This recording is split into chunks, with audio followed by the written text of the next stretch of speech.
làwa fi ń pèdè o. Ẹnu olórí ohun olórí làwa fi ń pèdè o. Wúwa lọ́dún débi a máa rí ń fi kọ́gbọ́n. Wúwa lọ́dún débi a máa rí ń fi kọ́gbọ́n. Ọmọ nílé yìí ò pọ̀ ọba eléré la jẹ́. Ọmọ nílé yìí ò pọ̀ ọba eléré la jẹ́. Ẹnu olórí ohun olórí làwa fi ń pèdè o.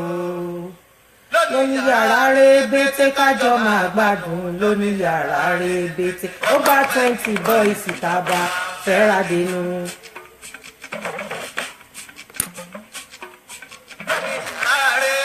Kájọ máa gbádùn lóní yàrá rébété. Ó bá Akóredé ọlá, thank you very much.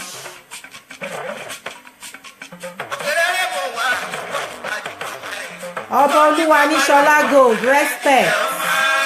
Honorable Muyiwa Abdul, good to see you. Deji Ajibola, thank you. Alhaji Femi Alapini, you're welcome. Àpapọ̀ orin àdídùn wa, ẹ kújọ́ mẹ́ta. Yes, so Ọba Olúwa ní Ṣọlá Gold, your sister is here, live and direct. Olórí Adédìjì káàbọ̀ àbúrò mi. Ó ń fò lọ.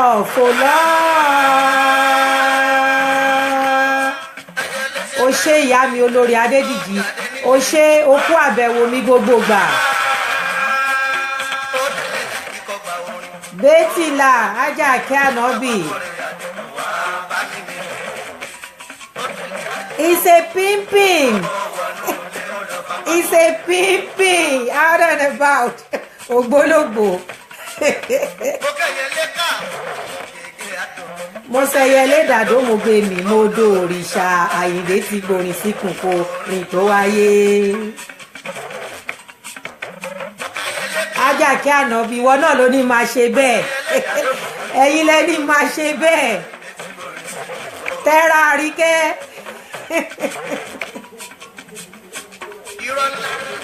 Káfí owó ìyẹn ti dé Nàìjíríà lọ́jọ́ tó pẹ́. Yes, ibi tí ń fẹ́ ká kọ́kọ́ gbọ́ nìyẹn kálẹ̀ káàbọ̀. Irọ́ ńláńlá ó ti dé Nàìjíríà lọ́jọ́ tó pẹ́. Ṣùgbọ́n ká tó máa continue, Chris Fati all the way from Brazil, my darling sister, the lovely Nigerian wife, I love you so much. You're welcome from Brazil, Chris Fati, ìyàwó Naija wife as I call you. Good evening everyone, and Katomaba Baribration Lawa kì í ṣe talk to Tomi so Yorùbá ni. You may not necessarily need to be here if you don't need to be here. It may not be a live chat that will interest you. It may not be a vlog that will interest you. So if you're not used to it, or you may not be able to identify with, the fact that we will be speaking Yoruba, you may have to excuse this forum. Thank you very much. Bá ṣe máa ń sọ pé èèyàn la pè á pè èrò, èèyàn la máa ń pè á kì í pè èrò. Ẹ káàbọ̀. Ṣùgbọ́n bá ṣe máa ń ṣe ẹ kú láíláí, ẹ kú ọjọ́ mẹ́ta. Bàbá mi Ọ̀gbìnládé Ọ̀tọ̀lówó, you're welcome sir, with every due respect, thank you. Ẹ̀yin lẹ fún mi ní platform yìí, ẹ̀yin lẹ ní kí n máa ṣe bẹ́ẹ̀, ẹ̀yin ni ẹlẹ́ni kí n máa jó lọ pẹ̀lú vibration. Bàbá mi Adé Ọ̀tọ̀lówó tí mo fi tọ̀wọ̀tọ̀wọ̀ dárúkọ wọn, you're welcome sir. Ọ̀túnba Adégbóyèga Adémídé, Rasheed Adédèjì Fẹ́túgà, Ìkòròdú ọ̀gá, bam bàbá mi káàbọ̀, Ọlọ́run á máa fún ẹ ṣe. Like we always do, a bẹ̀rẹ̀ ní orúkọ Ọlọ́run ọba, ọmọ, ẹ̀mí mímọ́, mẹ́ta lọ́kan bí àwọn ọ̀rẹ́ wa Kristẹni bọ́n ṣe máa ń pè bẹ́ẹ̀ ni. Fún àwa ẹlẹ́sìn Mùsùlùmí, a bẹ̀rẹ̀ pẹ̀lú A'udhubillahi Minashaitonir Rajim, Bismillah Rahman Arrahim. Fún àwọn èèyàn wa oní ẹ̀sìn ìbílẹ̀, a bẹ̀rẹ̀ ní orúkọ Ọlọ́run ọba Elédùmarè. Ẹ ṣé mo dúpẹ́. Níbi tí a gbọ́ barista yẹn dé lẹ́ẹ̀kan, barista tó ń play yẹn, ẹnu olóyin náà ń pè, ẹnu olóyin ní orúkọ rẹ́kọ̀dù yẹn. Kí n tó máa continue, ẹ kú ọjọ́ mẹ́ta náà, ẹ ṣé mo dúpẹ́. Good evening Honorable Abdul. Mommy mi is online, Mommy Jókòtọ́lá Ayẹni, màámi ẹ káalẹ́ mà. ẹ káàbọ̀ ẹ kú àbẹ̀wò ọmọ yín mà ṣàlàáfíà ni gbogbo àwọn ará mi wà ń lé mà àti gbogbo Ìkòròdú pátápátá látòrí kábíyèsí ọba wa Kàbírù Ṣótóbi tó fi kárí gbogbo ọmọ ìlú Ìkòròdú pátápátá ẹ ṣé mo dúpẹ́ màmí Ọlásófì ẹ ṣé lókun sanni sísítà tèmi tó ṣùọ ẹ kú láíláí ẹ kú ọjọ́ mẹ́ta ẹ kú àìrí mi ìbéèrè mi ẹ ṣé mo dúpẹ́ gbogbo ẹ̀yin tẹ́ ń béèrè mi gbogbo ẹ̀yin tẹ́ ń wò mí lóòrèkóòrè I have just been very busy I had been poorly and all sorts of things and ìjẹta náà gbé mọ́tò alhamdulilayi adúpẹ́ fọ́lọ́run ìjọ kejìlá ti rí ọ̀kẹ́rẹ́ ti padà wálé ẹ ṣé mo dúpẹ́ Ọlọ́run á nífẹ̀ẹ́ gbogbo yín náà pátápátá ibi tá gbọ́ Barrister yẹn dé ni quickly ni mo fẹ́ sọ nǹkan ní orí ẹ̀ fún gbogbo ọmọ Nàìjíríà ẹ jọ̀ọ́ bẹ́ bá ṣe ń share fídíò yìí ibikíbi tí wọ́n bá ti ń gbọ́ mo fẹ́ pé ṣe rí àwọn social media tí a máa ń ṣe yìí mo fẹ́ bẹ̀ wá mo fẹ́ rọ̀ wá ẹ jẹ́ ká máa ṣe sùúrù tó pọ̀ gan ni èmi tẹ́mi ń sọ̀rọ̀ yìí Aulat Olúwatómísìn Súlè bẹ́ẹ̀ ni ọmọ Ṣàfárì Àrẹ̀mú bẹ́ẹ̀ ni ọmọ Kúdírátù Àbẹ̀jẹ́ wọ́n lè gbé wá bá yín jọ kan wọ́n á ní bákan ló ṣe rí bákan kọ́ ló ṣe rí thankfully to God ọ̀pọ̀lọpọ̀ èèyàn tó máa ń wo live chat mi àwọn èèyàn tó mọ̀ mí láti ìpilẹ̀ṣẹ̀ ìyá mi wà lórí line màámi Jókòó Tọ́lá Ayẹni alájà tí mo fi tọ̀ọ̀tọ̀ dárúkọ wọn àwọn rèé bàbá olóyè Adémọ́lá olórí Adédìjì àwọn tó mọ̀ mí láti ìpilẹ̀ṣẹ̀ alihamdulilayi ẹnìkan lè wá bá yín jọ kan kó sọ story kó ní bákan kan parọ́ kan oríṣiríṣi tá à ń rí ní orí social media yìí ó ṣe mí ní kàyéfì in the last 3 weeks ẹ̀rù Ọlọ́run bà mí ẹ̀rù pàápàá bẹ̀rẹ̀ sí ní bà mí láti bọ́ sí orí Facebook ní àtàrà ibi tí mo rí bí àwọn èèyàn wa bọ́n ṣe ń ṣera wọn mo rí bí àwọn èèyàn wa ṣe ń ṣe ara wọn mo dẹ̀ wò pé ṣé Yorùbá la pera wa ṣá ọmọlúàbí náà máa ń pe Yorùbá wa alaikum salam ọmọlúàbí la máa ń pe Yorùbá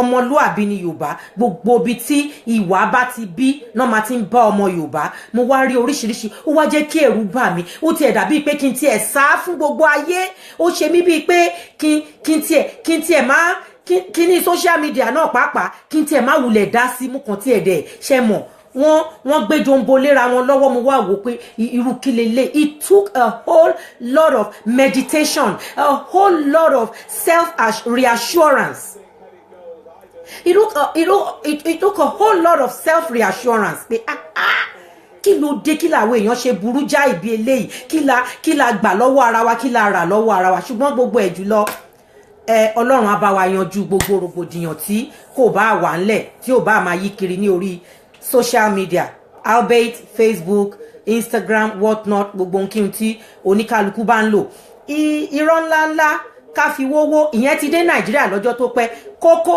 ìwé inú ìròyìn nìyẹn ó dífá fún pé ọ̀rọ̀ Ibe Kachikwu kò ṣe Ibe Kachikwu mo dúpẹ́ àwọn onílàákàyè náà máa ń wo Baribration mo fẹ́ rọ ọmọ Nàìjíríà mo fẹ́ bẹ̀ wá ipe tá bá ti gbọ́ nǹkan ní orí social media ẹ jẹ́ ká máa pe ẹ̀dọ́nú wa àti òróòrónú wa ẹ jẹ́ ká fúnra wa ká máa dissect ẹ̀ ká máa lo làákàyè wa Olúṣesí náà tánwó bàbá more blessing ó pè mí nírọ̀lẹ́ yìí bàbá mi má bínú I was quite busy and I said I will call you back ṣé mọ̀ ẹ jẹ́ ká máa tá bá ti rí nǹkan nínú social media tá bá ti rí any story anything no matter how good or how bad it may seem kò bá jẹ́ wọ́n sọ̀rọ̀ yàn ni kò bá jẹ́ ọ̀rọ̀ government náà ni ẹ jẹ́ ká máa dàárò dáadáa ẹ jẹ́ ká máa dàárò dáadáa ká pe ẹ̀dọ̀nú wa ká pe òróǹronú wa ká pe ìfúnnú wa ipe ǹjẹ́ kíní ǹjẹ́ báwo ló ṣe lè jẹ́ ǹjẹ́ ó lè rí báyìí ká wá bẹ̀rẹ̀ sí ní ṣe investigation ẹ má jẹ́ ká kàn máa lanu gbàgà ká máa sọ̀rọ̀ ká má kàn máa form opinion ká má kàn máa form opinion àbí ká má kàn máa gba nǹkan tá bá rí lórí social media hook line and sinker èṣù pọ̀ ní orí social media ìbàjẹ́ dẹ̀ pọ̀ pẹ̀lú ìbàjẹ́ pọ̀ gan ni èmi ò ní àwọn èèyàn wà tí wọn kì í ṣe bí ilé ayé láti rí ire ilé ayé láti rí dáadáa ilé ayé láti rí ìtókù díẹ̀ káàtó ilé ayé náà láti rí ibi ilé ayé yìí náà láti rí ẹni tí èṣù ń gbé nú ẹ̀ lóòótọ́ bẹ́ẹ̀ ni ṣùgbọ́n gbogbo ẹ̀ jùlọ ní yàrá wa jẹ́ mi ò rẹ́ni yẹn you are at work ẹ má worry you can watch it later just share the video keep it for future watching. You can watch it later after work when you have had your rest. You know, oríṣiríṣi á jáde, eléyìí ló ti ṣẹlẹ̀, eléyìí ló sọ pé, àtàmẹ̀dò ló sọ pé, gbádà kòdò. Ṣé rí ó jẹ́ kí social media yẹn ó sú mi. Àwọn quarters míì gan tó tiẹ̀ jẹ́ pé kò yẹ ká máa rí ìbàjẹ́ ara wọn ní ọ̀dọ̀ àwọn olórí wa pàápàá, à ń rí ìbàjẹ́ oríṣiríṣi ń bẹ. Kí ni mo tiẹ̀ ń sọ? Kí ni mo tiẹ̀ ń sọ? Ẹ jẹ́ kí n ṣe example kan fún yín. Ní ìgbà kan tí a ṣe campaign APC kíkan ta ṣe rẹpẹtẹ ta ṣe wàhálà. A lot of people were actually activists. Some were natural activists. Tó jẹ́ pé ṣe ló ń wù wọ́n pé no, ìjọba Jonathan ò tẹ́ wa lọ́rùn mọ́. A fẹ́ kí Jonathan kúrò, kẹ́lòmíì tiẹ̀ wọlé. Àwọn yẹn wà. Àwọn tó ń ṣe wípé, àwọn tó ń ṣe campaign lórí wípé nǹkan táwọn fẹ́ nídìí ẹ̀, àwọn yẹn tún wà. Àwọn tó ń ṣe campaign yẹn nípa ìfẹ́ tí wọ́n ní sí ìlú, àwọn yẹn náà tún wà. Látara bẹ̀, àwa ní UK yìí lásán, àwa tá ń ṣe APC yẹn ní UK yìí lásán, a padà sílé, a lot of us a lọ ń jẹra wa lẹ́sẹ̀ ni nítorí nǹkan tá fẹ́ gbà, nítorí nǹkan tá fẹ́ jẹ, nítorí nǹkan tá fẹ́ rí, nítorí nǹkan tá fẹ́ rí. And I look at a lot of people, màá dẹ̀ máa rẹ́rìn pé ilé ayé àfọwọ́bà fílẹ̀, òfútù fẹ́ tẹ̀, ẹsẹ̀ bàtà mẹ́fà. Màá rẹ́ lòmíì, wọ́n á ní àwọn wà fulfilled, àwọn ṣe kinní kan, àwọn wà achieved, àwọn wà self-actualized, and I just laugh. Ta ló ní gbogbo nǹkan tán láyé yìí? Màá rẹ́ lòmíì, ẹlòmíì á sọ̀rọ̀ ìgbéraga mi báyìí. Yes, lóòótọ́ wọ́n ní tógun èèyàn bá dáyàn lójú, èèyàn máa fi ń sáré ni, bẹ́ẹ̀ ni, ṣùgbọ́n nígbà míì ẹ jẹ́ ká máa humble lára wa. Ní kí ni mo bá dé díẹ̀, máa débẹ̀.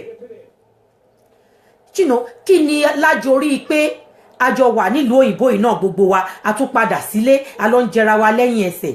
Gbogbo èèyàn kọ́ ló máa ṣèjọba. Ẹlòmíì gan wọn tiẹ̀ bí láti ṣèjọba. But we continue to strive. Humans, we continue to strive. A máa ṣe tó ṣe pé tá bá ṣe wàhálà náà, mo lè bọ́ta láàárọ̀ la kí n fẹsẹ̀ kọ́, kí n ṣubú dànù, kí n má lè dìde mọ́. I see people die every day. Every day ni mo rẹ́ni tó ń kú. Every day. Ẹ jẹ́ ká máa ṣe ọ̀pọ̀lọpọ̀ sùúrù. Ẹ jẹ́ ká máa mọ̀ láti mú nǹkan ní bíntín láyé. Tó bí ó ṣe wá ń lọ, kí ló sún mi dédé àgàgà ni pé during the week, Ibe Kachiku ò ṣe Ibe Kachiku. Tí mo fi ń sọ pé tá bá ń ka nǹkan ẹ jẹ́ ká máa ṣe sùúrù. Tẹ́ bá ṣàkíyèsí, èmi sọ gẹ́gẹ́ bí ẹnìkan, I make bold to say it and I stand to be quoted. Kọ́ńplé ẹ̀ fún bàbá Buhari, kọ́ńplé ẹ̀ fún ìyàwó Buhari, kọ́ńplé ẹ̀ fún mínísítà, kọ́ńplé ẹ̀ fún kọmíṣánná. Kò kàn mí, kò rá mi, kò tì mí ṣubú, ṣùgbọ́n Barrister sọ kinní kan fún wa. Ó ní constitutional right. Òun lẹ̀tọ́ tí mo ní gẹ́gẹ́ bí ọmọ ọlẹ̀ yìí o láti lè sọ sọ̀rọ̀ tó ń ṣe ní Nàìjíríà yìí. Pẹ̀tẹ̀pẹ̀tẹ̀ tí wọ́n bá nà ní pàpà àúlá, ẹni yòówù tó lè tàbà má fi ṣe bínú rárá. Òwe ló sọ pé olóòótọ́ kì máa yí lẹ́ni. Bẹ́ẹ̀ ni ẹ rí mi ò ní nǹkan tó ń pè láadmin, mi mọ̀ tó ń jẹ́ admin. Àwọn àbúrò mi yí mi ká, wọ́n lọ súà, wọ́n wà lórí program yìí. Nbo mo fẹ́ kó wọn sí tán, olórí Adédìjì wà ńbẹ̀, Adétómi Àyànfẹ́ wà ńbẹ̀, Taofik Quadri wà ńbẹ̀, lọ bẹ́ẹ̀. Gẹ́gẹ́ bí ọmọ lẹ́yìn ṣe ni mo ní ẹ̀tọ́ láti lè sọ nǹkan tó bá wà ní ọkàn mi.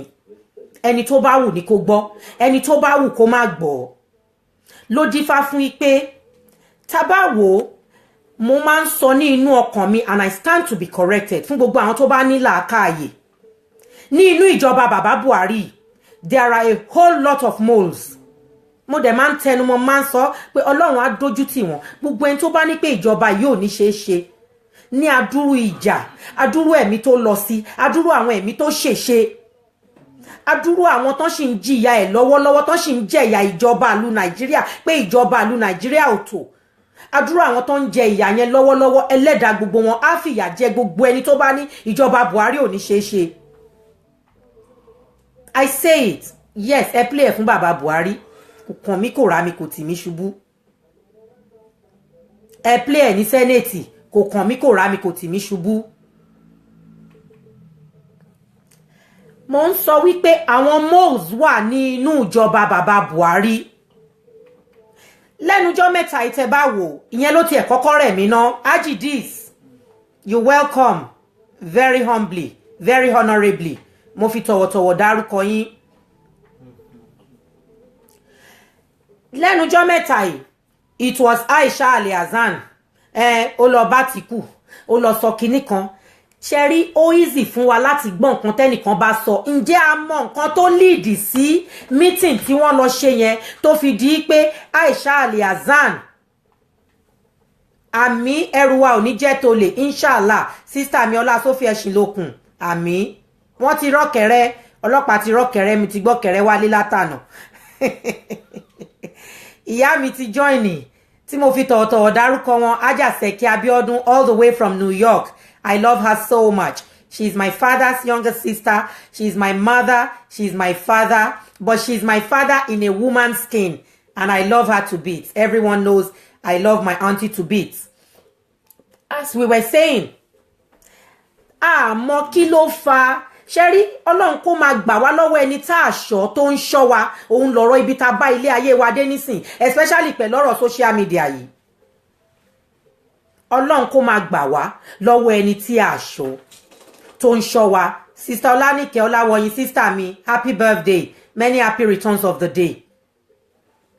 And I use the opportunity to say happy birthday to all the birthdays that I have missed. Ẹ mọ̀ pé mo máa ń gbìyànjú láti kí everybody fún birthday wọn, but the last 3 weeks has been kò jẹ́ pé nǹkan kan ò ṣọmọ yín, nǹkan kan ò ṣọ̀rẹ́ yín, ó tẹ̀ mí díẹ̀ lóòótọ́. Bó ṣe rí àwọn nǹkan tí mò ń rí ní orí social media, ó ń jẹ́ kí ẹ̀rù Ọlọ́run kó bà mí, ó bẹ̀rẹ̀ sí ní jẹ́ kí ẹ̀rù ayé kó bà mí. Barrister ni mo ráyè mo sáfáyé o, mo ráyè mo sáfáyé, mo ráyè mo sáfáyé o, mo ráyè mo sáfáyé, ẹ̀rù má bà mí, mo ráyè mo sá ẹ̀rù má bà mí o, ìdùnnú rè o ọmọ Ádámọ̀, mo ráyè mo sáfáyé. Ọlọ́run ọba ló mọ orúkọ tó dáa kó tó sọ páyé láyé ń jẹ́. I love you too, mi ò rónítàn, but I see the message. Màámi jókòó tọ́lá ayé ẹni, màámi ní irọ́ ni wọ́n pa, ó rántí wọn, Ọlọ́run á gbé ẹ lékè. Àmì màámi, àmì ẹ̀pẹ́ fún mi mà. Àmọ́ kí ló lead sí nǹkan tí Aisha Alhassan lọ sọ. Aisha Alhassan, mínísítà tó ń serve nínú kábínẹ̀tì Buhari, àmọ́ tó lead sí, àmọ́ tó sọ débẹ̀ tó ṣe jẹ́ pé ibi tó ń rìkọ́ọ̀dù nìkan tó wá play fún gbogbo àgbáyé yẹn nìkan ni wọ́n record. Ló máa dífá fún gbà tá bá máa parí live chat pé agogo ẹnu wa yìí ẹ jẹ́ ká máa ṣọ́ tá bá ń bá àwọn èèyàn sọ̀rọ̀ láti ìsìn lọ pẹ̀lú ọ̀rọ̀ social media yìí ẹ jẹ́ ká máa wà careful gan ni. Mo dẹ̀ wá sọ mo ní tán bá tún wá gbé ọ̀rọ̀ wá bá wa náà àbí tán share nǹkan fún wa ní orí social media ẹ jẹ́ ká máa pe ẹ̀dọ́nú wa, ìfúnnú wa, òróǹronú wa ká máa wò dáadáa, ká dẹ̀ máa ṣe investigation ká tó take stance ká tó sọ pé lóòótọ́ bẹ́ẹ̀ ni. Ǹjẹ́ wo ni tí Aisha Alhassan ṣẹlẹ̀ ó tún di Ibeka Chikwu, ó tún di Ibeka Chikwu. Èmi gẹ́gẹ́ bí ẹnìkan mo dárò títí for days. Mo ní ìjẹ́ ṣé mo lè gba ṣé ọkùnrin lè sọ báyìí. Bọ́ mo ti fi ṣe example fún yín síwájú pé àwọn tó ń ṣe mínísítà, àwọn tó ń ṣe ìjọba lé wa lórí nìyẹn. Anáwa kékeré tá à jẹ́ nǹkan kan ìlásán lórí ọ̀rọ̀ wípé a ṣe campaign wípé a fẹ́ ìjọba báyìí mọ́, ìjọba báyìí la fẹ́. Àwọn kan nínú wa padà sílé, wọ́n lọ bẹ̀rẹ̀ sí ní bara wọn lórúkọ jẹ́, all because nǹkan tá máa jẹ. Lóòótọ́ ni pé a máa ń ṣòṣèlú torí nǹkan tá fẹ́ jẹ àti nítorí nǹkan tá fẹ́ jẹ, ṣùgbọ́n àṣebàjẹ́ ò kí ń gba yìí. In tí mo fẹ́ kí gbogbo ọmọ Yorùbá mọ̀ nìyẹn, àṣebàjẹ́ kankan láyé kò kí ń gba yìí. Èèyàn kan báyìí dẹ̀ la máa ń filẹ̀ fún dà, ilẹ̀ kì í da èèyàn méjì o, èèyàn méjì kì í dẹ̀ dalẹ̀.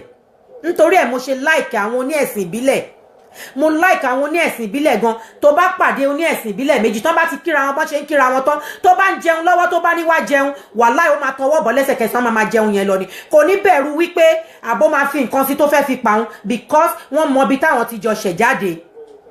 Wọ́n mọ̀ pé tó bá ṣe ibi máa bá ẹ. Òun ni mo ṣe like ẹ̀sìn ìbílẹ̀ Yorùbá yẹn. Ibe Kachiku wọ́n tún ló sọ kinní kan okay wọ́n ló kọ lẹ́tà àwa ń gbà bí ìgbà ọtí àwọn alátẹnujẹ bẹ́ẹ̀ ni ìṣe ṣé mi rẹ ni tó sọ kọ́mẹ̀ntì yẹn alátẹnujẹ làwọn èèyàn alátẹnujẹ a máa bára wa jẹ́ for nothing a bá ń wojú re lọ́dọ̀ for the sake of this discussion ó dáa jẹ́ ń lórúkọ tèmi tá a bá ń wojú re lọ́dọ̀ alájà Ṣẹ̀kí à lọ bàlájì díìsì jẹ́ tá a bá ń wojú re lọ́dọ̀ alájì díìsì à lọ bàlájà Ṣẹ̀kí jẹ́ ìjọ wo la fẹ́ bọ́nú ẹ̀ gbogbo ẹni tó bá ń ṣerú eléyìí ẹ jáwọ́ nú ẹ̀ kò dáa ẹ jáwọ́ nú ẹ̀ kò dáa Facebook tá a máa ń ṣe àwọn àbúrò mi dáadáa tá a jọ ń rànnù ẹ̀ wọ́n ní pásíwọ́ọ̀dù wọ́n ń wonú ẹ̀ kódà àwọn ló ń ṣe ìtọ́jú inú ẹ̀ pàápàá ìní tí ń gbé pamọ́ tàbá ní pé bóyá nítorí kinní kan ni but we find that a whole lot of us ìbàjẹ́ ara wa ń ṣe ló máa ń pin ìkìn sí wa nínú ìbàjẹ́ ara wa ń ṣe ló máa ń pin ìkìn sí wa nínú èmi ò tí ì mọ bí èèyàn kan mínísítà kan tó ń serve lọ́wọ́lọ́wọ́ nínú cabinet kan tó máa dìde tó máa bẹ̀rẹ̀ sí ní sọ àwọn nǹkan tó contrary sí ìjọba tó ń serve under ẹ̀ ni mo ṣe ń bẹ gbogbo ọmọ Nàìjíríà pé ẹ jọ̀ọ́ tá bá ti ń rí orú àwọn news bẹ́ẹ̀ yẹn ẹ jẹ́ ká máa ṣe sùúrù ẹ jẹ́ ká máa fi ọpọlọ dissect ẹ má jẹ́ ká máa gba Ajidris Aulat I salute o bàbá mo ń kí yín mo dẹ̀ mọ̀ pé busy lálẹ́ yìí ẹ ní show lálẹ́ yìí ẹ ṣé mo dúpẹ́ ẹ kúfẹ́ Ọlọ́run nípa náà fẹ́ náà thank you very much Alhaji mo ṣọ̀pẹ́ wà ní show lẹ́rọra ń fi ojú ẹ̀gbẹ́ kan wo ọmọ yín but I stand to say this President Muhammadu Buhari should act fast honestly and the faster he acts the good for this government Ọlọ́run alájẹ ń gbọ́ the faster he acts by putting measures in place láti yọ gbogbo àwọn moles tó bá wà ní ìjọba wọn gbogbo àwọn tó bá ń ba ìjọba bàbá Buhari lójú jẹ́ you know kàn gbìyànjú kàn yọ wọ́n dànù ìyẹn ní èjì ẹ ṣe gbogbo nǹkan kó dọ́gba bàbá Buhari ẹ ṣe gbogbo nǹkan ní dídọ́gba ẹ má jẹ́ kí nǹkan pọ̀ síbì kan ju bì kan lọ ẹ lè dá ṣe ṣùgbọ́n gbogbo àwọn tẹ́jọ́ ń ṣe náà ẹ máa tẹ̀ mọ́ wọn létí ẹ jẹ́ kán máa mọ̀ wípé ọgbọọgba ni kán máa pín nǹkan wọ́n fẹ́ pín ipò ni ẹ jẹ́ kán máa pín dọ́gba bọ́n bá ṣe pín ẹ jẹ́ kó equal bọ́n bá ṣe pín ní south ẹ jẹ́ kó equal pẹ̀lú ti west ẹ jẹ́ kí ti west nǹkan kó equal pẹ̀lú ti east ẹ jẹ́ kí ti east nǹkan kó equal pẹ̀lú ti north ẹ má jẹ́ kó máa fàkátì ẹ má jẹ́ kó máa pọ̀n síbì kan ju bì kan lọ gbogbo eléyìí náà kò ní jẹ́ kí ìjọba kó ní ìsinmi kò ní jẹ́ kí ìjọba ẹ̀ kó popular.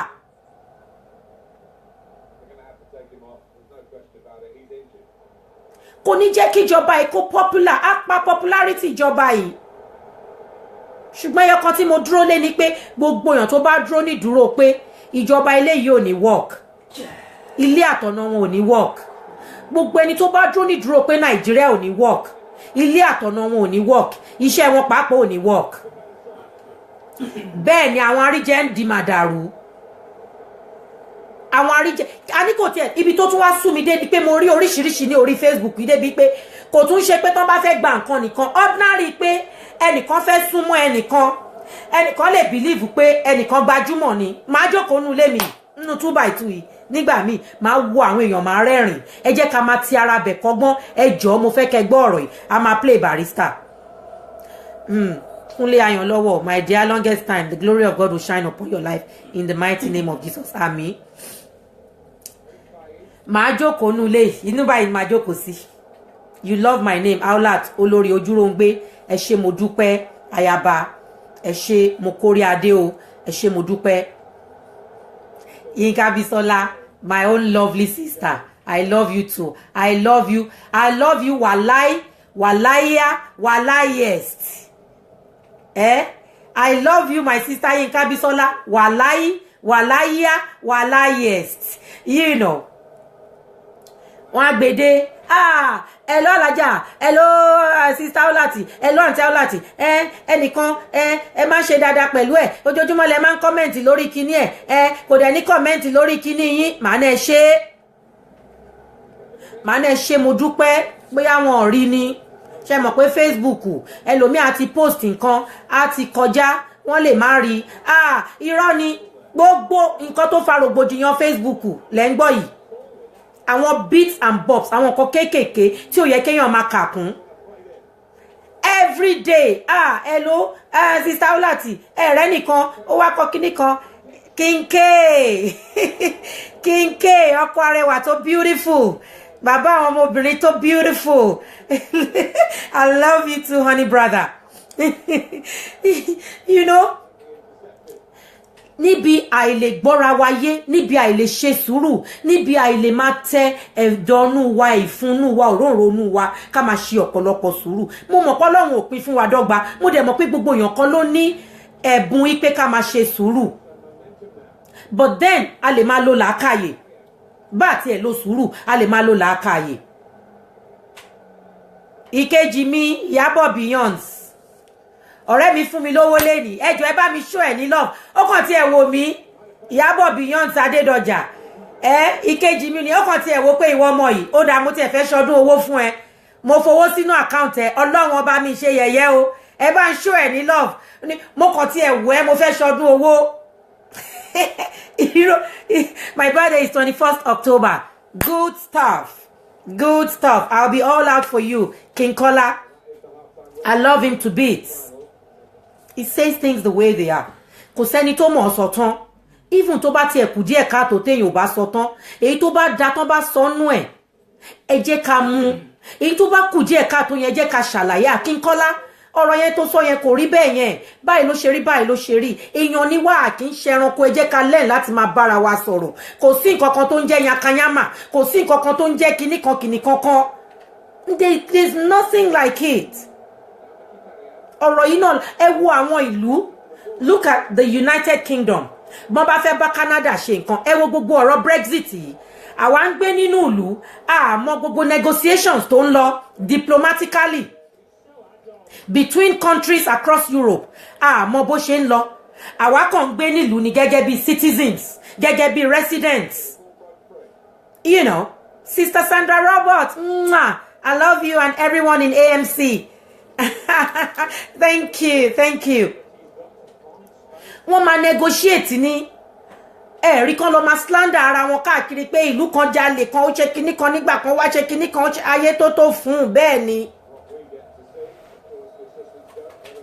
kò sí ẹnì kankan tó mọ tó ní perfection ibi tó bá ti kù díẹ̀ káàtó ẹ jẹ́ ká máa pe àkíyèsí ara wa àbúrò mi nìyẹn Bilkis Owólabí Dáúdù Ayaba, you're welcome. Good evening, my darling abro. Ìjọ kan pẹ̀lú, yes, I said it earlier pé mo kí everybody ẹ kújọ́ mẹ́ta.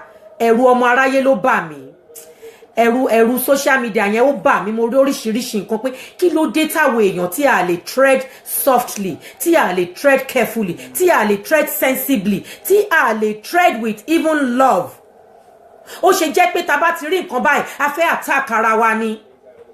Ibe Kachikwu ti sọ pé Ibe Kachikwu ti sọ pé ṣá wà ń bẹ̀ ń gbà tó kọ lẹ́tà ṣé ó ṣojú wa ẹ jẹ́ ká tiẹ̀ ṣe sùúrù ẹ jẹ́ ká máa ṣe sùúrù ká má kàn máa gba gbogbo nǹkan hook line and sinker nígbà tá a kì í ṣòpònú ó tiẹ̀ tún wá jẹ́ bẹ́ẹ̀ náà nìyẹn àtúnwá ṣẹra wa náà nìyẹn. Exactly. King Kola says, be careful with what you believe on social media. Bí nǹkan ò bá ṣojú mi Ọlọ́run ọba, mi ń bá wọn dá sí lórí ọ̀rọ̀ social media. Mi ń bá wọn dá sí. Mo nígbà táwọn èèyàn bá wá bá yín tán wá pè yín. Lágbájá yẹn, tẹ́ máa ń comment lórí kíní ẹ̀ yẹn, kí ló tiẹ̀ máa ń ṣe gan? Ó rò pé òun pọ̀ ju bóun ṣe wà lọ, ó rò pé òun lòun jẹ́ nǹkan kan, ó rò pé òun le jù yín lọ, ó rò pé òun ṣe kíní kan. Every time lẹ máa ń show ẹ̀ ní love, lẹ máa ń comment, lẹ máa mo ní ẹ fèmí lẹ̀, bọ́n bá ṣe rán èmi, lèmi ṣe ń jẹ́ṣẹ́ tèmi. Bọ́n bá ṣe rán oníkálukú náà ní kó oníkálukú ṣe jẹ́ iṣẹ́ títí ẹ̀. Imagine if I said something else. Wọ́n á tún lọ bá onítọ̀hún yẹn wọ́n á náà bó orí lágbájá báyìí ló sọ ń pa ẹ̀ òun ló ṣe jẹ́ pé ẹ jẹ́ ká máa wà careful rather tá máa fi sọ̀rọ̀ yẹn ẹ jẹ́ ká kúkú lọ bá ọlọ́rọ̀ ká sọ fún pé lágbájá ó ṣẹ̀ mí mo máa ń kọ̀mẹ́ǹtì lórí gbogbo nǹkan ẹ o ò dẹ̀ kí ń kọ̀mẹ́ǹtì sí tèmi èsì tó bá wá fi la máa wá tẹ̀lé, at least that way amójú ajé kò ní sọ. Kò ń ṣe reported speech, kì í ṣe pé wọ́n wá sọ pé wọ́n wá sọ pé no. And I beg to differ because of a lot of things going on the social media. A lot of people come up and say, don't have friends. Irọ́ ni, mo sọ̀rọ̀ kan earlier on, few minutes ago. Mi ò fi ṣe yẹ̀yẹ́, òótọ́ ni mo sọ. Mo náà rẹ̀ mi wò mí lẹ́ni. Ó kàn wí pé kóun ṣọdún owó fún mi. Bẹ́ẹ̀ ni. Kò sí nǹkan kan tó ń jẹ́ pé kéèyàn má ní ọ̀rẹ́. A dẹ̀ ti ń ṣọ̀rẹ́ wa bọ̀ ń sìn. Ọjọ́ náà pẹ́, òótọ́ ọ̀rọ̀ ló sọ Aulat wàláì, Ajidis.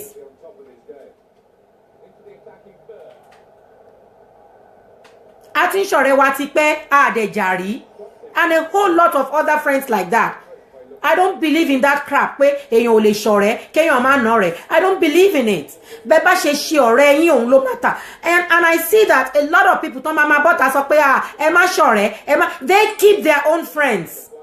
Why don't we encourage people? Maybe people that are younger to us, bóyá làákàyè wọn ò tí ì tó débẹ̀ ni, a ṣàlàyé fún wọn pé kò sí tó ràn gínú pé kẹ́ ṣọ̀rẹ́, ẹ lè ṣọ̀rẹ́, ṣùgbọ́n respect, mannerisms, etiquette, bẹ́ẹ̀ ṣe máa come across síra yín, ká ṣàlàyé fún wọn, kì í ṣe pé ká tún máa tì wọ́n síra wọn.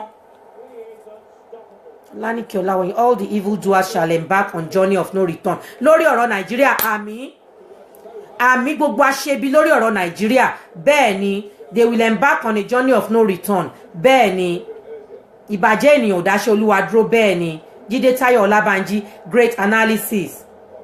Tẹ́ra Àríkẹ́, ẹ kú ètò sis mi. I love her to bits, Àríkẹ́ Abbas. You know. Ẹ jẹ́ ká máa ṣe ọ̀pọ̀lọpọ̀ sùúrù. Gbogbo nǹkan kọ́ ni pé wọ́n ti gbé wá, mo gbà bẹ́ẹ̀, mo gbà jẹ, mo gbé sára. A máa play Barrister díẹ̀.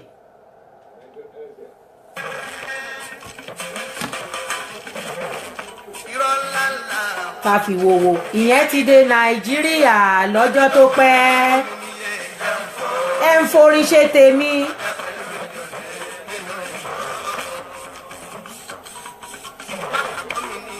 Ẹ ń forin ṣe tèmi. Nínú igbó.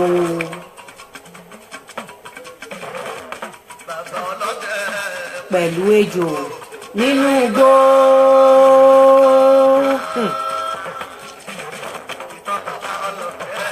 Pẹ̀lú ejò nínú igbó.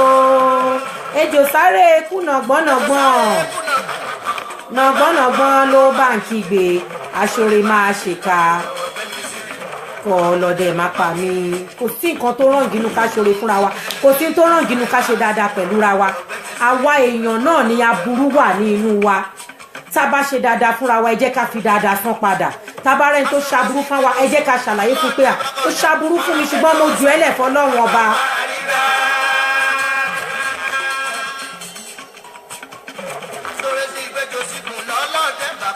Kọ̀nà ejò sọ̀kalẹ̀ ló bá fárígá.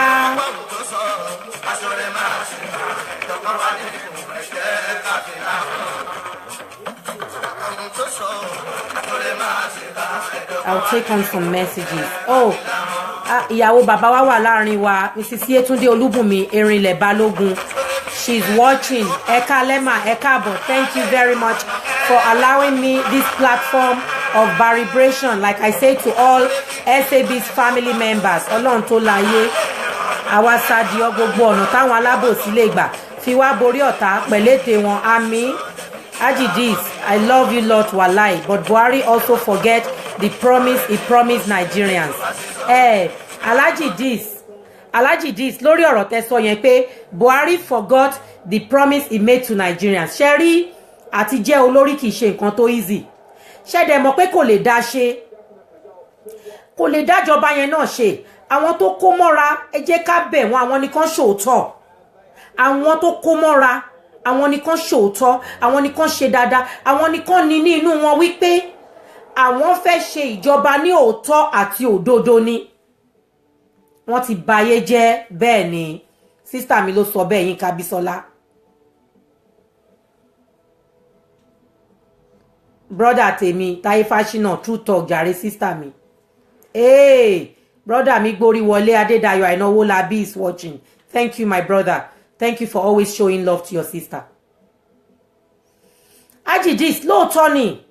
Bàbá Buhari lè ṣe ó lè make promises pé òun á ṣe bá òun á ṣe bá ṣó máa dá ṣe ni òun kọ́ ló máa execute ẹ wo bàbá yẹn ń pariwo. I'm not saying anybody is a saint. I'm not here to even say PMB is a saint, but ẹ jẹ́ ká máa bá nǹkan tá a bá ń rí báyìí òun ni ká máa dá. He never stopped saying it pé wọ́n ti disburse owó fún states láti san gbogbo owó oṣù àwọn òṣìṣẹ́ bẹ́ẹ̀ ni àwọn aráàlú ṣì ń pariwo. Ọ̀ṣun state wọ́n ṣì ń sunkún, Kwara state, Kogi state, káàkiri state yàtọ̀ sí Lagos state and maybe a few other states, some in the east and a few other handful. Náà lè náà wọ́n san wages. Bẹ́ẹ̀ ni bàbá dẹ̀ ń sọ ó dáa tí bàbá yẹn bá sọ wípé òṣèlú Nàìjíríà níbo là ń lọ ibi tẹ́ bá kó wa lọ ẹ̀rí fún wa tó. Jídé Táyọ̀ Lábánjí àwọn ti Bàrí nìyẹn. Àwọn yẹn they sleep and drink Bàrí, they sleep and wake Bàrí, they eat and drink Bàrí. Ahmed Adeyeri, I love you too, thank you. Okay, bàbá náà wọ́n ti disburse owó, wọ́n ti allocate owó fún states. Ẹ sanwó àwọn òṣìṣẹ́. Mo sọ rí ní orí live chat yìí mo ní a lọ sí ibì kan ní Ọ̀ṣun state. Ẹni tó head bóyá Ministry of Lands àbí nǹkan kan mi ò rántí, but I said it ìgbà tó ẹ̀ṣẹ̀ happen mo sọ ní orí live chat kan mi rántí.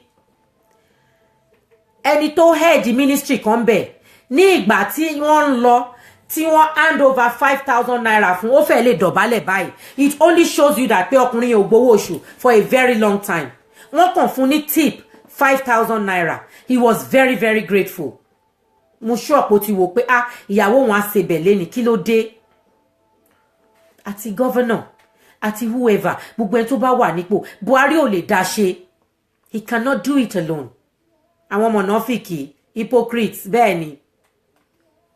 Ṣọlá Onífájé David àwọn oníṣàdúà fún wọn fáwọn ìka èèyàn bọ́ kò ní kúlù fún wọn bẹ́ẹ̀ ni kò ní bẹ́ńṣọ́ fún wọn pẹ̀lú àdẹ̀ ní ṣépè bẹ́ẹ̀ ni àmọ́ ẹnu wa ò gbófo bẹ́ẹ̀ ni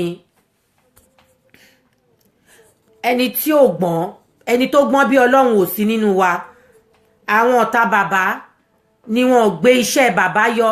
Thank you Abdulkabir Kọ́lá ọmọ owó. Thank you láti Saudi náà ti fìwé ránṣẹ́ yẹn. Saudi náà ti tẹ̀wé yẹn ránṣẹ́. Pé àwọn ọ̀tá bàbá ni wọn ò gbé iṣẹ́ bàbá yọ. Ṣùgbọ́n kí ni nǹkan tó wà ní àti sọ ti bàbá ẹ kúkú rí mi I said it mo ní bàbá náà ẹ ṣe ẹ̀tọ́. Ẹ pín nǹkan dọ́gba gbogbo àwọn tó ń ṣiṣẹ́ lábẹ́ yín ẹ pè wọ́n ẹ ṣàlàyé fún wọn pé Yinka Bisola says don't answer them o. Ẹ pín nǹkan ní dọ́gbadọ́gba ẹ pín ní orí òjòrí. Ẹ ṣètọ́ bó ṣe yẹ kẹ́ ṣe ìdẹ̀yìn tẹ́ bá ṣe yẹn tán. Ìdẹ̀yìn tẹ́ bá ṣe yẹn tán. Táyé rí pé ẹ ń ṣe wọ́n á sọ. Wọ́n á sọ. Àwọn èèyàn ń complain ojoojúmọ́ létí ń kún.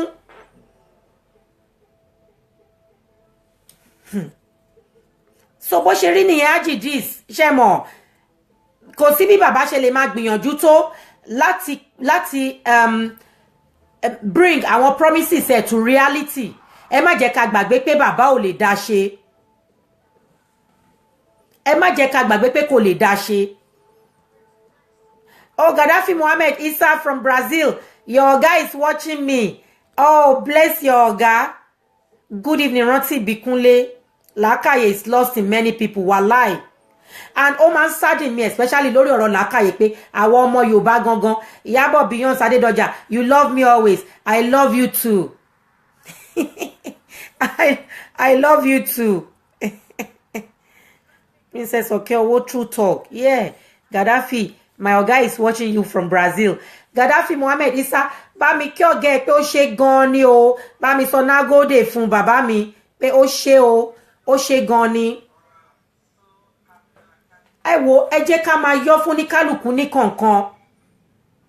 Tó bá kù díẹ̀ ká tó débi tí bàbá Buhari ò ṣẹ̀tọ́ dé. Àwọn tó ń pín nǹkan tán bá pín dọ́dọ̀ wọn kán gbọ́ kán ṣẹ̀tọ́ bó ṣe tó àti bó ṣe yẹ. gbogbo ìtọ́dẹ̀ ń ṣe ìgbìyànjú tó ń gbà náà àwọn tó ń bá wọn ṣiṣẹ́ náà Barishoki bàbá I cite you, thank you for giving me this platform.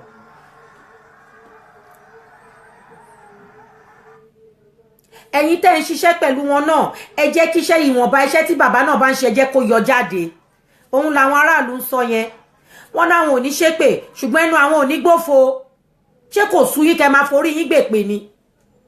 ṣé kò sú ẹ̀yin tẹ́ ń ṣe òṣèlú yìí kò sú yín láti máa kò sí bẹ́ẹ̀ ṣe lè jẹ́ aborídèpẹ̀nù tó tí èpè bá pọ̀ jù ó níwọ̀nba ibi tẹ́ lè wẹ́ dé. ẹ ṣètò ẹ ṣe dáadáa ẹ bẹ̀rù Ọlọ́run. Buhari is a disappointment, Prince Yomi Ale Dance. You don't run government on integrity alone. You have to be just and fair. Buhari is tribalistic. That is somebody's opinion. That is somebody's opinion. This is what we are saying. Ẹ jẹ́ kí fairness kó hàn nínú ìjọba yìí.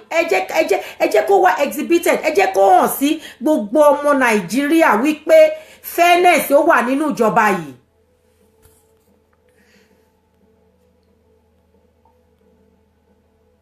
Olórí Adédìjì ní please share.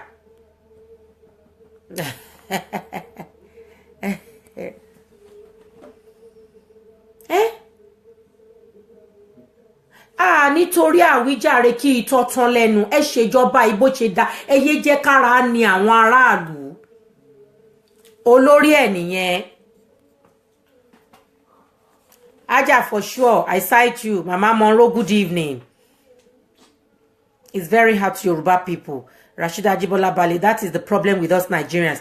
We are quick to respond. I don't know what is wrong with our thought process. Yoruba proverb says, Yara gboro, Laura lati fèsì. Alanike Ola, when he says, my own is that I don't even see it as an offense if you don't comment on my pictures. All I know is I love to show love to people. Thank you, my sister. That's my kind of spirit. Olanike Ola, when he said it, that is me. I don't care. People come to me. Oh, you celebrate somebody. It's their birthday. You celebrate them. Oh, on your birthday, they don't celebrate you. I don't give a toss. I follow my heart. I follow my heart. Do not take offense if somebody does not comment on your post or your pictures. Ẹ má jẹ́ ká má take offense. Ẹ má fi gbogbo nǹkan ṣe bínú. Like I said, ẹlòmíì gan lè marry. Look at this. This my sister Olanike Olawoyin that is talking. Do you know that because I have not been very, yes, a lot of people know that I'm a big Facebooker. But in the last 3 or 4 weeks, honestly, I have been so demoralized. Pẹ̀lú oríṣiríṣi nǹkan tí mo ti ń rí ní orí social media. Ṣé pé ká máa yára wa jẹ gẹ́gẹ́ bí ọmọ Yorùbá ni mo fẹ́ sọ ni. Mi ò ní pé a lè má jà, kò sáré má jà, kò sájà má rẹ̀. But the extent to which I saw a whole lot of things, even government. Kò sí nǹkan tó dá rẹpẹtẹ, nǹkan burúkú. Daddy John Ogunrinola ẹ káalẹ́ sir, I just cited you sir. Oríṣiríṣi àwọn nǹkan tó ń demoralize. As a result, mo kàn wò pé you know what? Sod it. Nígbà tí màá fi rí birthday sister mi Olanike Olawoyin. Ilẹ̀ tí ń ṣú, I was like, oh my God. Oh my God. Oh, this is someone I love so much. Adẹjọ́ máa ń ṣeré lórí Facebook, àjọ máa ń kíra wa, àjọ máa ń pọ́nra wa lé. I quickly, in fact, she's somebody normally I'll make a post for. But because bí n ṣe rí post yẹn báyìí pé it is her birthday. Ma'am, ẹsẹ̀kẹsẹ̀ mo sáré kọ happy birthday. Mi tẹ̀dẹ̀ rántí nǹkan tí mo kọ pé at least kí n express bí mo ṣe feel nígbà yẹn. And here she is. I'm just like that. There are millions and millions of people on Facebook. Most of us, our pages are open. Kò ń ṣe dandan ni pé kẹ́nìkan comment sórí nǹkan wa. Bí èèyàn ò comment kò kan yàn. Ẹ má jẹ́ ká máa take àwọn nǹkan tí ò necessary, personal. Ẹ má jẹ́ ká máa take it personal.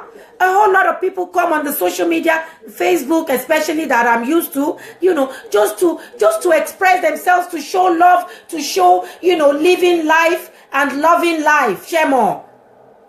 Ẹ má jẹ́ ká bú wọn pé iṣẹ́ ò ká wọn lára ni kò sí ìtókàn wá tọkọ wọn bá ti gbà wọ́n láyè tíyàwó wọn bá ti gbà wọ́n láyè tíṣẹ́ wọn bá ti gbà wọ́n láyè ní yàrá wa jẹ ẹ fi kálukú sílẹ̀ ńgbà tán ọ̀dẹ̀ ṣídìí sórí Facebook èèyàn bá múra tó wégèlé ẹ̀ gẹ́gẹ́gẹ́ tó wò pé èmi ni mo yáyì tó yìí ọlọ́run ò ṣe mo dúpẹ́ lọ́wọ́ ẹ tó bá gbé rẹ̀ sórí Facebook bẹ́ẹ̀ bá lè kí ẹ kí bẹ́ẹ̀ lè kí ẹ kí kò fàjà kò fa ìbínú kò dẹ̀ gbọ́dọ̀ mú inú níbí ni dání tí kò kọ àìmọ̀ wá wù. Happy birthday my sister Remilekun ìyàwó Honourable Abdul I cite you. Sacrifice ni ọ̀rẹ́ ṣíṣe. Thank you my sister Àjọkẹ́ Ọlátọmọ Olóyè God bless you. Gbogbo nǹkan láyé yìí a lot of times sacrifice ni. Ìyá sí ọmọ gan pàápàá is a whole lot of sacrifice. It's a whole lot of sacrifice. Ṣé ńgbà tí ọmọ bá ń ṣàárẹ̀ for instance tọmọ wà nílé fún bí ọjọ́ 5 tí ò lọ léèwé ìyá yẹn náà àtorí bẹ́ẹ̀ òun náà lè lọ bí iṣẹ́ ó máa jókòó ti ọmọ ẹ̀ sacrifice ni.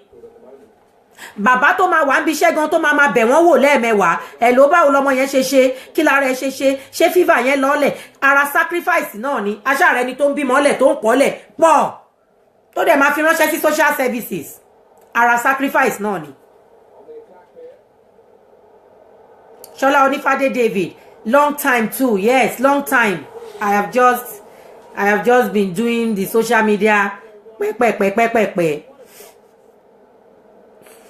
Because really, if you took Facebook away from me, you take my social ability away from me.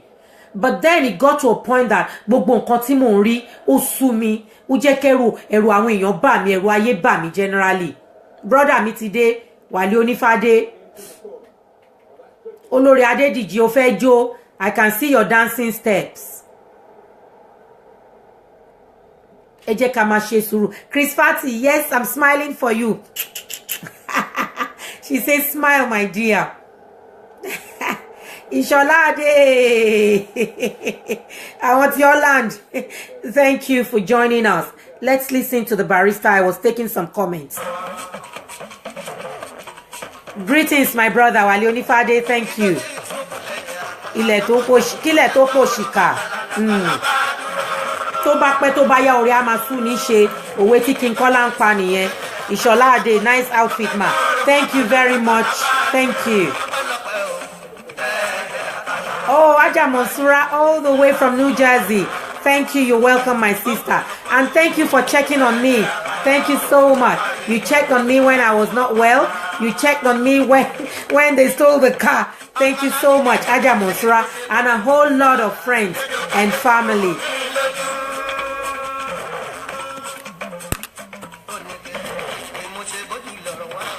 Ejò jáde kó wò mí lójú. Ẹjọ́ lórí gbogbo atótónu ta tò sílẹ̀ yìí. Gbogbo àwọn olólùfẹ́ barista, àwọn professor barista, ẹ bá mi type the exact record tó bá gbogbo àwọn ọ̀rọ̀ tá à ń sọ yìí lọ tá à ń láti tún play. I'm not going to do it alone. My sister, you looking sweet today. Thank you, Gaddafi Mohammed. Ìkà ò tiẹ̀ sùn wọn. Ọmọ aráyé ẹ gbọ́. Ore ló pé. Ọmọ aráyé ẹ gbọ́. Dákun ọ̀rẹ́ mi. Èyí tí wọ́n bá mọ̀ ọ́ wù kó tẹra mọ́. Èmi á ṣe rere èyí tí wọ́n bá mọ̀ ọ́ wù kó tẹra mọ́. Má tẹra mọ́ èyí tí wọ́n bá mọ̀ ọ́ wù kó tẹra mọ́. Títílọpẹ́ Olówó Ṣágo Dáúdù. Ìkòdú ọ̀gá, I love your show. Sis, you're such a rare gem. Àwọn mọ̀nàfìkì hypocrites are indeed liars and they must all face their judgment. They should stop deceiving us, please. Ọ̀rẹ́ ló pé o, ẹ máa ṣe ká ẹ ṣeré. Ẹni tó tiẹ̀ ṣe rere ò tí ì rí nǹkan gbà. Ìsànà kákùlù fáwọn oníbàjẹ́ àmì gẹ́gẹ́gẹ́gẹ́. Alhaji Adéṣìgbin ẹjọ́ rẹ́kọ̀dù wo la máa play lẹ́yìn eléyìí. Haji DC Aulat, well done. Thank you bàbá mi. Thank you bàbá mi. Thank you ọlọ́rọ̀ mi. Tajudeen Kọ́lájọ, well said sister Aulat. Aji Disi Alhaji Adeshigbi Ajake Anobi ẹ̀yin encyclopedia Barrister gbogbo ọ̀rọ̀ tá à ń sọ sílẹ̀ yìí rẹ́kọ̀dù Barrister wo la máa play next Alhaji Adeshigbi I'm tasking you bàbá mi Adéọ̀tọ̀lówó I'm tasking you ẹ má dá mi dá o bàbá náà ní tiẹ̀ lọ́wọ́ hey that's my daddy all the way bàbá mi wà láàrin wa my father is here my father's little brother is here my big uncle Said Abiodun all the way from Ikorodu uncle mi ekalesa I know you love me so much and I love you so much too mo ń kí everybody nílé sà this is what I say all my family are online all my younger ones they are on the live chat with me tí o tiẹ̀ dáyadáya ó yẹ kó dáńsẹ́ oníbàjẹ́ ni wọ́n bari ṣókì ìṣe ṣókì aláyébàjẹ́ ni wọ́n. Oh, Gaddafi Mohammed, your boss likes my program. Oh, and your boss is Brazilian. Me, they gbọ́ Portuguese, o tún máa sọ fún. Wale Onifade says, many are selfish. They don't really love the masses. Most of our leaders are selfish. Exactly. Wọ́n ṣe sọ pé èpè mélòó náà fẹ́ máa forí wọn gbà lójoojúmọ́ ayé. Oh, Lee James Balo, ẹ kú ewu ọmọ ọjọ́, ẹ kú ewu jáde. Náà kọ́ o. Àìdí Ọlọ́run ọba máa ní. Barrister ti sọ gbogbo ọ̀rọ̀ alájẹ ń gbọ́.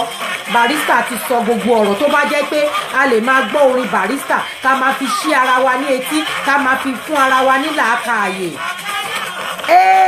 Brother mi àfáà mi Ibrahim Agbágbé Àkàṣe ẹ bá a sọ fún wọn Ọlọ́run ajé ọgbọ́ bẹ́ẹ̀ ni bàbá mi Muyideen Gbajabiamila láti US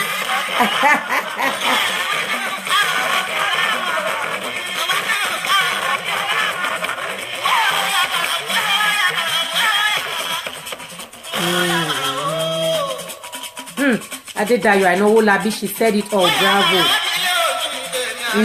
Ẹ pẹ̀lẹ́ ẹ kú ara fẹ́ ra kú tọ̀rẹ́ yín o brother mi Adédayọ̀ Àìnáwólabí Ọlọ́run á fọ̀run kẹ́ Ọlọ́run á foríjìn o ẹ̀lúkú Ọlọ́run á foríjìn ẹ kú gbogbo ìsìntúra ẹ ṣe Ọlọ́run á dá àwọn ọmọ ẹ̀ sí àwọn ọmọ aṣoríire lágbára Ọlọ́run orí wọn á kànkè lágbára Ọlọ́run ọba ibi tí bàbá wọn ò dúró sìn wọ́n dé Ọlọ́run ọba á sìn wọ́n débẹ̀ o Ọlọ́run á ṣolùlànà fún wọn inshallah bí kudratullahi.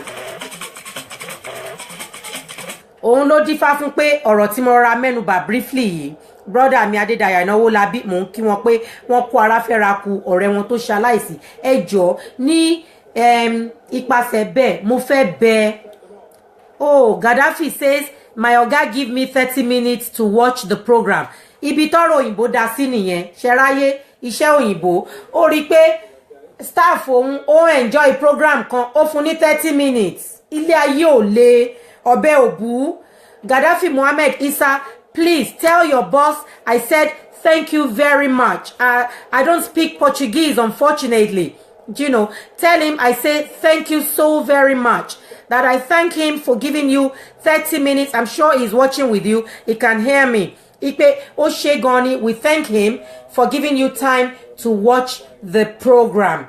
Thank you, Gaddafi's boss. If you're watching me, thank you.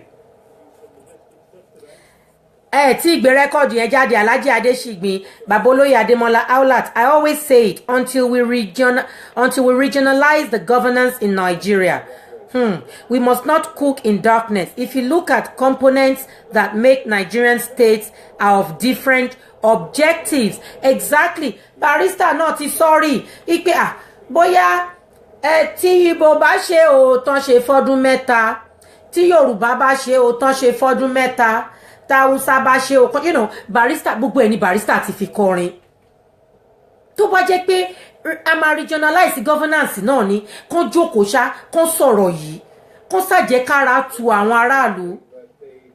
Remilekun Adetola, good talk, love, madam. Oh yes, happy birthday once again, my sister Remilekun Adetola, ìyàwó honorable. You know, kán ṣàjókòó olórí ní pé gbogbo nǹkan bá máa ṣe. gbogbo ohun tí ò bá wù tó bá máa ṣe kó jẹ́ kára dé aráàlú ìnira pọ̀ jù fáwọn èèyàn. As a result ìwọ̀nba dáadáa tán bá ń ṣe gan kò ní jẹ́ káwọn èèyàn lè pọ́n wọn lé kán lè ṣàpọ́nlé wọn really kì í ṣe pé ó yẹ kéèyàn máa ṣàpọ́nlé kankan tíjọba kan bá ń ṣe dáadáa torí oníkálukú ń san tax. It is expected kíjọba ṣe dáadáa anyway. It is expected kíjọba ṣe dáadáa. Tara owó oníran.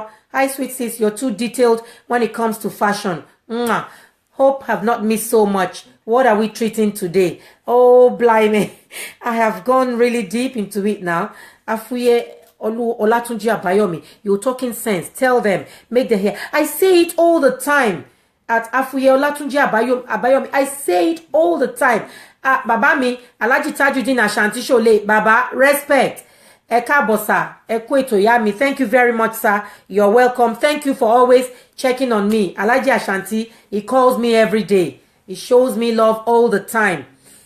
Bóyá èèyàn ṣòro tẹni bẹ́gi lójú. Happy weekend, bóyá èèyàn ṣòro. Ẹ pẹ̀lẹ́ kó ara fẹ́ ra kó ọ̀rẹ́ yín tó kún sàlẹ̀kó. You know, ọmọ sàlẹ̀kó tó ṣaláìsí. Ẹ pẹ̀lẹ́. Ọlọ́run á foríjìn o. Ọlọ́run á foríjìn. I was saying about brother wa kan náà tó ṣaláìsí ń bí. Mo wá fẹ́ fi ọ̀rọ̀ wọn mo fẹ́ fi akúpalẹ̀mọ́ birthday náà Tera Mogla Adisa Arike Abbas akúpalẹ̀mọ́ birthday Tera Adisa.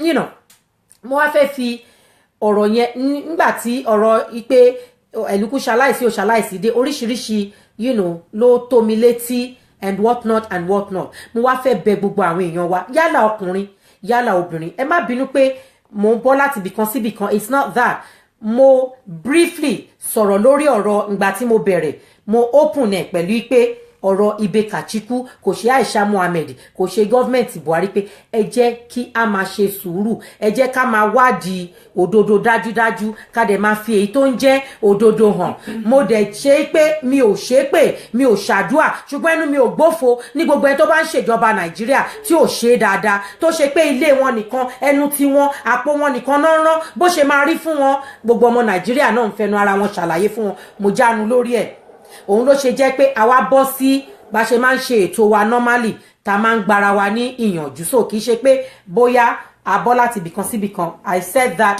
and I left it the issue of government okay and tí ọkọ bá kọ ìyàwó ẹlòmíì ló máa fẹ́ tí ìyàwó náà bá kọ ọkọ ẹlòmíì náà ló máa fẹ́ ṣùgbọ́n mo wá fẹ́ rọ gbogbo wa ó ṣe èmi náà tèmi ń sọ̀rọ̀ yìí so ẹ jọ̀ọ́ mo fẹ́ kẹ́ farabalẹ̀ gbọ́ ihun tí mò ń sọ ni don't go for my jugular but ẹ jẹ́ ká contribute kájọ lára wa lóye. Alhaji Adéṣìgbìn Ajákẹ́ Ànàbì tí mú rẹ́kọ̀dù yẹn wá I'm waiting on you. Ó tó kó súyàn sister mi wọ́n ti bú mi dáadáa ó ti sú wọn I don't think this Ike Anobi has a tangible job at all she's always on Facebook ẹjọ́ kí ló kàn wọ́n oh that's rubbish I said that all of that is rubbish Yinka Bisola says speak French please my beautiful sister Yinka Bisola what would you like me to speak in French anyway like we were saying tí ọkọ bá kọ̀yàn ọkọ lèèyàn máa fẹ́ o tí ìyàwó bá kọ̀yàn ìyàwó lèèyàn máa padà fẹ́ o ẹ jọ̀ọ́ nítorí Ọlọ́run mo fẹ́ kẹ́ bá mi gbọ́ ọ̀rọ̀ yìí ló dífá fún pé tí a bá rí pé à ń go through separation ẹ má jẹ́ ká máa dá suffer alone ó ní mo sọ síwájú pé èmi ò agree pẹ̀lú àwọn tó máa ń sọ pé kéèyàn má ní ọ̀rẹ́ I do not agree with it irú ọ̀rẹ́ tí èèyàn máa ní ni èèyàn máa mọ̀ irú ọ̀rẹ́ téèyàn máa ní òun lèèyàn máa mọ̀ if Professor Debo Alder is on this thread watching me please give me a relevant SAB music that identifies with exactly what we are talking about on this live chat. Professor Debo Alder, I give you that task. You are the encyclopedia. Aja Monsura, another encyclopedia. I task you as well. Tunde Olushesi, I task you. Emu record no jade. You know? Anemi jura wa lóòótọ́. Taban go through separation ẹ jọ̀ọ́ ẹ má jẹ́ ká máa dá go through ẹ̀ ṣẹ́rí depression ní nǹkan burúkú ni àbí pé bóyá èèyàn ní you know blood pressure issues it could be high it could be low kò sí ìtòsàn náà ọmọ bá ń kalẹ̀ méjèèjì you know, ẹ má jẹ́ ká máa gbé nǹkan sára ká máa sọ pé à ń rọ́jú. Honestly, this gentleman Eluku níwájú Ọlọ́run àti èèyàn. At a point I felt guilty that, Aulad, could I possibly have gone to him all the times tí mò ń rí tí ọkàn mi dẹ̀ ń sọ fún mi pé something is not right with this gentleman, that this gentleman is not happy. I really felt that guilt pé could I possibly have gone, but ṣe bẹ́ẹ̀ close, a máa ń kíra, a máa ń sọ̀rọ̀, but ṣe bẹ́ẹ̀ close. I felt that guilt pé ṣé n bá ti bí wàá jẹ́ kí èmi náà smell ọkọ mi, ọmọ mi já flower wálé fún mi. It smells really, really nice. Really, really nice. Blessing. Oh, the smell is so beautiful.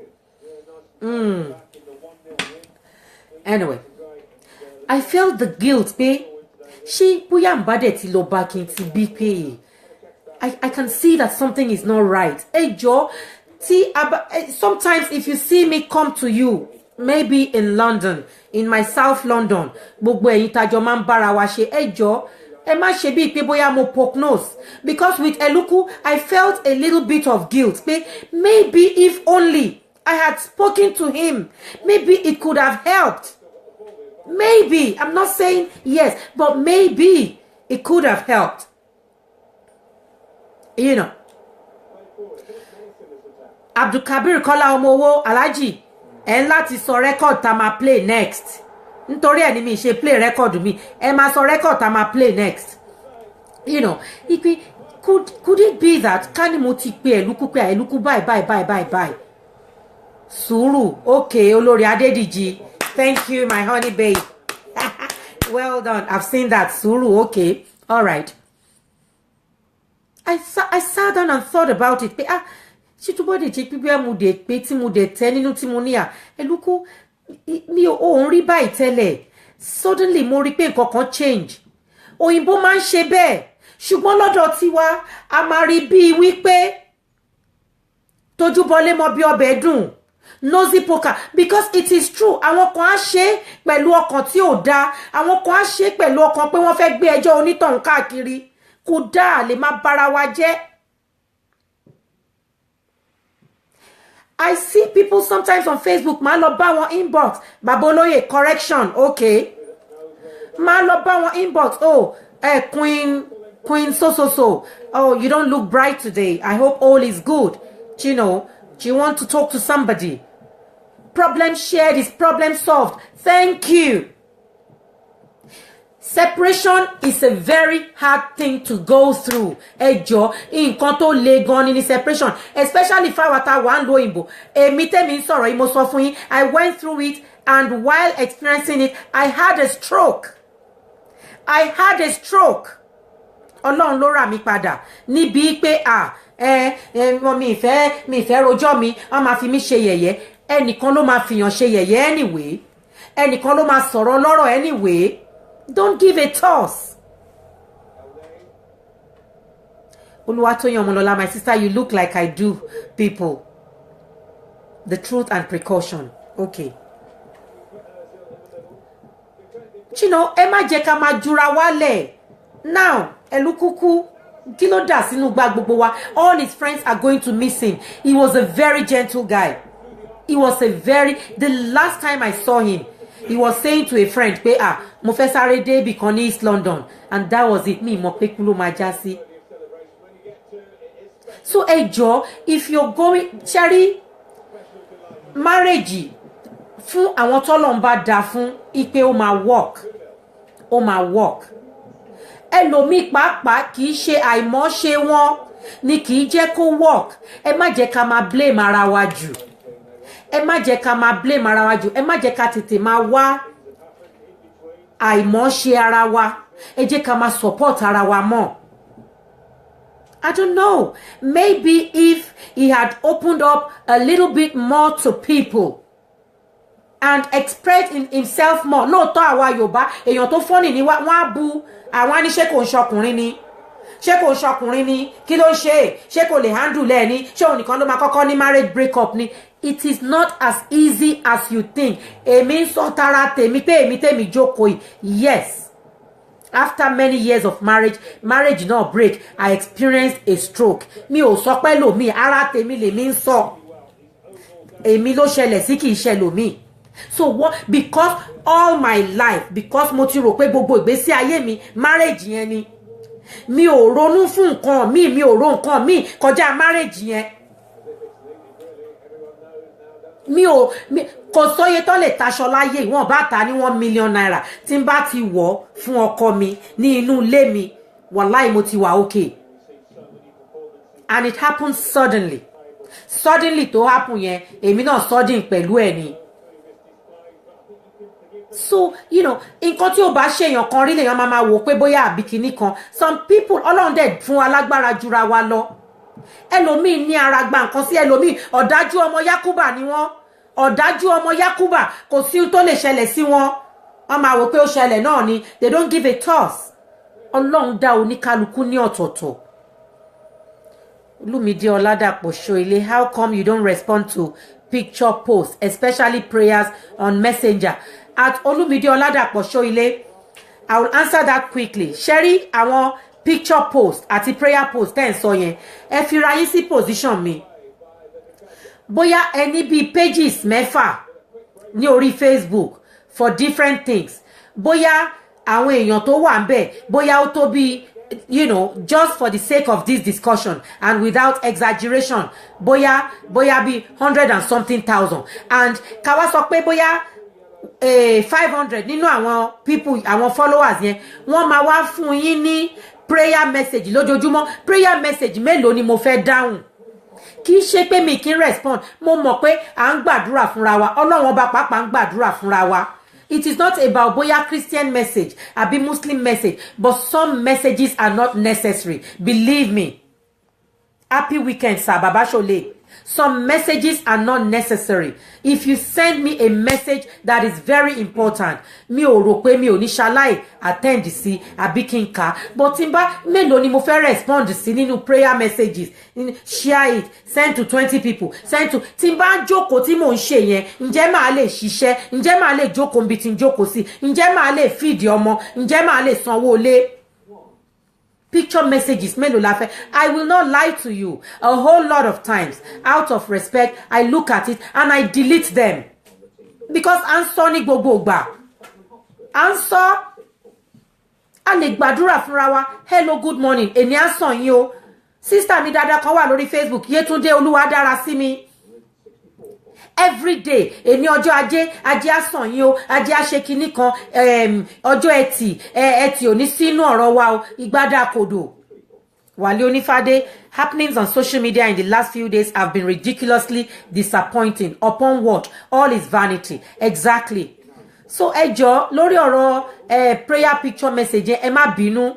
Gbogbo wa là ń gbàdúrà, Ọlọ́run dẹ̀ ń gbàdúrà fún gbogbo wa. But sometimes they just become way too much. Way too much. I know somebody that he can send 10 of those prayer things to me.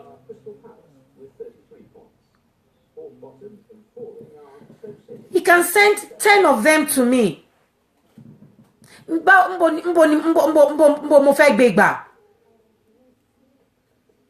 Olúwatóyìn Ọmọlọ́lá, you look like Ondo people. Ẹnìkan pè mí. Okay, Ondo náà ni mí, gbogbo ẹ̀ ló dá. Aris Court, good evening, my darling sister. I love you so much. I miss you. I was actually going to give you a shout tomorrow.